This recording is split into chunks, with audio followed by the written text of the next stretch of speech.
আরে এটা আমাদের কিপটা বন্ধু না? তোর কিছু হয়েছে না? ওটা তো গিফট আছে। শালা আজ আসুক, শালাকে লাইট মজা করবো খুব, ঠিক আছে? কিরে বন্ধু, একা একা বিয়ে করে নিলি কালকে, দাওয়াত তো দিলি না। আরে বিয়ের কথা বাদ দে, ওই দেখ আমাদের হিরো ভাই আসছে। হিরো ভাই, তোমার গায়ে হাসি খুশি লাগছে। আর বলিস না, কালকে আমার এক্স গার্লফ্রেন্ডের বিয়ে হয়েছে। তাই নাকি? হ্যাঁ, আমিও তো কালকে বিয়ে করেছি। ওকে বলে দেখি কোথায় বিয়ে হয়েছে। আচ্ছা বন্ধু, তোর এক্স গার্লফ্রেন্ডের কোথায় বিয়ে হয়েছে? আর বলিস না, আমাদের এলাকাতেই বিয়ে হয়েছে। কাঁঠাল না খেয়ে সরিষার তেল লাগাই লিলা বন্ধু।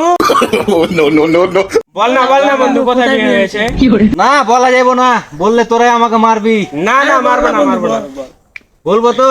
হ্যাঁ বল। মারবি না তো? না আচ্ছা তাহলে শোন, বলছি, আবার বলছি, মারবি না তো? না মারবো না। আমাদের কিপটা বন্ধুর সাথে বিয়ে হয়েছে। শালির তো আজ পাশে ছাল তুলে দেবো বাড়িয়ে। হ্যালো গাইস, আসসালামু আলাইকুম। আমাদের পেজটা নতুন, আমাদের ভিডিও ভালো লাগলে ফলো দিয়ে পাশে থাকুন। লাইক কমেন্ট শেয়ার করে সবাই পাশে থাকবেন।